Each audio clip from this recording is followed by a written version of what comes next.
And we're not done. It'll improve mental alertness. That talked about that in the book, Spark.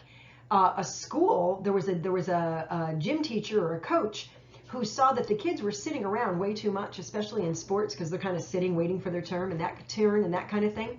So what he did was he started this cardiovascular program in the school.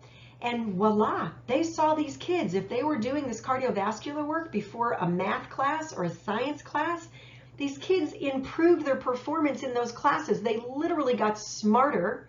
They were able to learn better. And the school scores, there's a very special math test that's given around the world, and forgive me, I can't think of the name of it now, but that school, our country, the United States, had always done kind of poorly. There were other countries that did really well in that testing. That school did really well in that test. The scores went way up. And they saw this was after doing the cardiovascular exercise.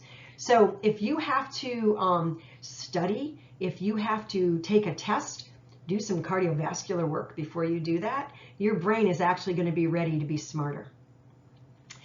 Exercise will increase flexibility because motion is lotion. You need to get the body moving. It'll literally improve self-esteem because you feel better. You're doing something good for your body. And it will increase positive attitudes. Exercise is just paramount to good health. It'll have a major positive effect on your immune system. Our lymph nodes literally swell when they're congested. And what causes that congestion? Not moving. How many people have you seen in a hospital bed? They kind of swell, right? Elderly people who don't move much. You're sitting all day. They'll get that fluid buildup. It's because it's congested. Your muscles and increased breathing will move that fluid through those lymph nodes, cleansing them, which prompts your immune system to move and work much more healthily, right? Your lymph nodes are in areas where lots of movement occurs. Everybody knows they've got lymph nodes in their armpits, right? Their axilla, and we use our arms for movement, right? So that's going to get that fluid moving. You've also got lymph nodes in the groin area, and what happens when you're walking and moving your legs? That lymph system is getting motion. It's getting movement.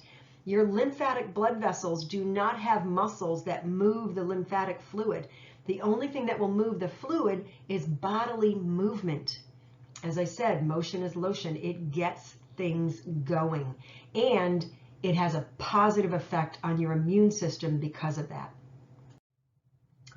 Your sweat glands, those are filters to remove wastes and toxins from your blood supply. So when you exercise and create sweat, that's very good for you. That's one of the reasons the hot yoga is so good for people, because of that sweating that occurs in the heated room. That's why going in a sauna, you know, in a steam room is so good. It gets you sweating. It helps to detoxify your body.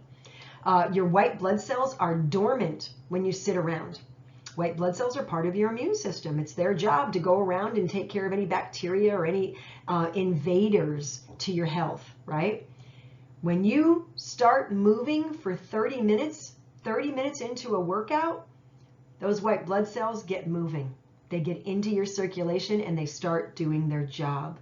So exercise is so important. And I love this study. It truly is the true fountain of youth. Wait till you see this. This was a 6-month program of moderate exercise. Just walking, jogging, stationary biking for 1 hour, 4 to 5 times a week. That's it. All that it entailed. That's not that much, right? An hour a day, 4 to 5 times a week, doing one of those things.